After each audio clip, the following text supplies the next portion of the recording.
ओम जानकी कांतम तारक राम रामायणम है। अर्थात श्री राम तारक मंत्र का जाप करने से हर संकट जैसे शत्रु, गुप्त शत्रु, दुष्ट और ईर्ष्यावादी लोगों से होने वाली परेशानी, दुर्घटना, क्लेशों, आपदा, धन, जमीन जायदाद, नौकरी, व्यवसाय और रोग महामारी से रक्षा होती है, निवारण होता है।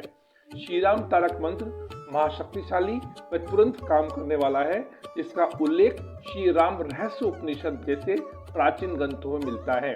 श्री राम तारक मंत्र के जाप तथा बोलने के लिए किसी भी प्रकार की विशेष पूजा विधि, दिशा, आसन, माला और अन्य नियमों का बंधन नहीं होता है।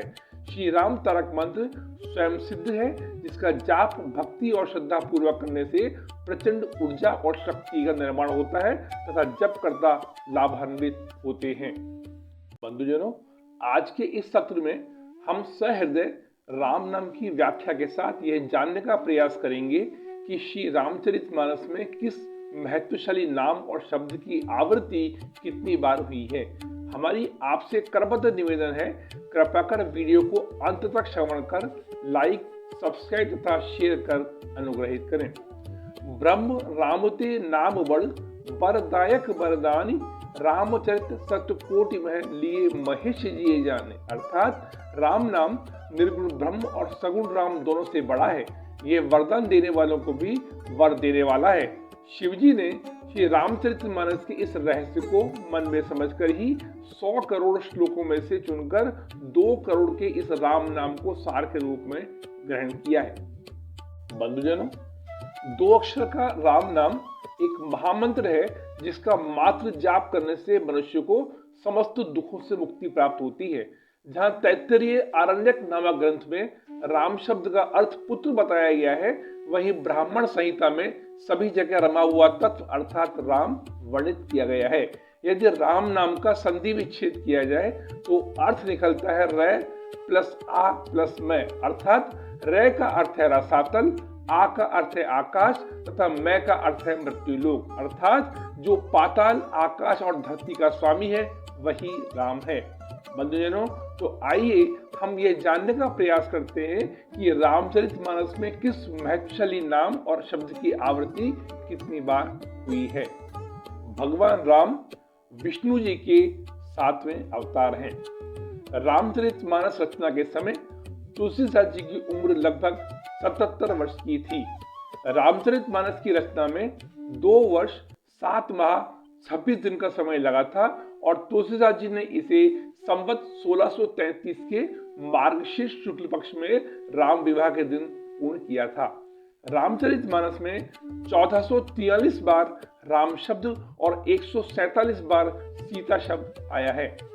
रामचरितमानस में 4608 चौपाई, 1074 दोहा, 207 सोरठा, 86 छंद और 27 श्लोक है। रामचरितमानस में कोटि शब्द 125 बार आया है। रामचरितमानस में जानकी शब्द 69 बार आया है। रामचरितमानस में बड़भागी शब्द 58 बार आया है।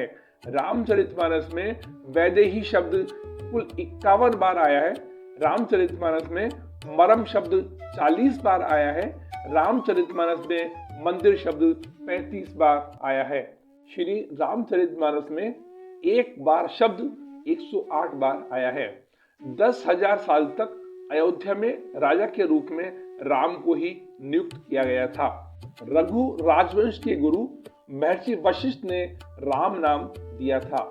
रामायण महाकाव्य में 24,000 छंद, श्लोक, 500 उपखंड तथा 7 कांड हैं और रामायण के हर 1000 छंद श्लोक के बाद का पहला अक्षर लें तो 24 अक्षर में मिलते हैं, जिन्हें मिलाकर अति पवित्र गायत्री मंत्र बनता है। राम और रावण का युद्ध अश्विन शुक्ल पक्ष की तृतीया तिथि से प्रारंभ होकर कुल 8 दिनों तक चलकर 10वीं को रावण के वध के साथ संपन्न हुआ था। रावण की सैनिकों की संख्या 72 करोड़ थी। लंका में श्री राम जी कुल 111 दिन रहे थे। लंका में सीता जी कुल 435 दिन तक रही थी। महाराजा दशरथ की कुल उम्र 60,000 वर्ष की थी। रामचरितमानस में सुमंत की उम्र 9,999 वर्ष की थी। सुग्रीव में 10,000 हाथियों के बराबर बल था। रावण के पुष्पक विमान की गति 400 मील प्रति घंटा थी। रामादल व रावण दल का युद्ध कुल 87 दिन चला था। रामायण महाकाव्य के अनुसार समुद्र पर राम सेतु का निर्माण केवल 5 दिनों में ही पूरा हुआ था। पहले दिन वानरों ने 14 योजन, दूसरे दिन 20 योजन, तीसरे दिन 21 योजन, चौथे दिन 22 योजन और पांचवें दिन 23 योजन पुल बनाया था। इस प्रकार कुल 100 योजन अर्थात 30 मील यानी 48 किलोमीटर लंबाई का पुल समुद्र पर बनाया गया था। यह पुल 10 योजन चौड़ा था। यहाँ यह बताना नितांत आवश्यक है कि एक योजन में लगभग 13 से 16 किलोमीटर होते हैं। नल और नील के पिता विश्वकर्मा जी थे। त्रिष्टा के पिता विभीषण थे। विश्वामित्र राम को 10 दिनों के लिए लेकर गए थे। जिस समय भगवान श्री राम वनवास गए उस समय उनकी आयु लगभग 27 वर्ष की थी। जब काफी समय तक राम रावण का युद्ध चलता रहा तब अगस्त्य मुनि ने श्री राम से आदित्य हृदय स्रोत का पाठ करने को कहा, जिसके प्रभाव से भगवान श्री राम ने रावण का वध किया था।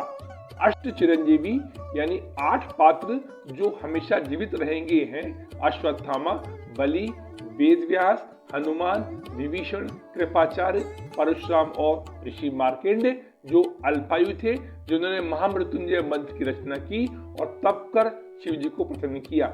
शिव जी के वर से ही यह चिरंजीवी हो गए थे। भगवान परशुराम भगवान विष्णु के दशावतारों में छठा अवतार है। परशुराम के पिता ऋषि जमदग्नि और माता रेणुका थी। इनका प्रारंभिक नाम राम था। राम के तप से प्रसन्न होकर शिव जी ने इनको फरसा भेंट में दिया था। इसके बाद राम ही परशुराम कहलाए। परशुराम का उल्लेख रामायण और महाभारत दोनों ग्रंथों में देखने को मिलता है। बंधुजनों, राम नाम की व्याख्या के साथ श्री रामचरितमानस में किस महत्वशाली नाम और शब्द की आवृत्ति कितनी बार हुई है बताने में हमने हर संभव सावधानी पूर्वक तथ्यात्मक तथा सकारात्मक प्रयास किए हैं। फिर भी अगर भूल रही हो तो हम सुख समृद्धि के साधन, भव सागर के बीजों को नष्ट करने वाले तथा यमदूतों को भी दुर्भाग्य और संसार से मुक्ति की ओर इंगित करने वाले आराध्य श्री राम, जिनका नाम गर्जन की भांति है, के श्री चरणों में सादर नमन के साथ अपनी वाणी को विराम देने के लिए क्षमा प्रार्थी हैं। अतः अगले सत्र में मिलने की जिज्ञासा के साथ भर्जनम भव बीजानाम अर्जनम सुख संपदाम तर्जनम यम दूतानाम राम रामेति गर्जनम। जय श्री राम। धन्यवाद।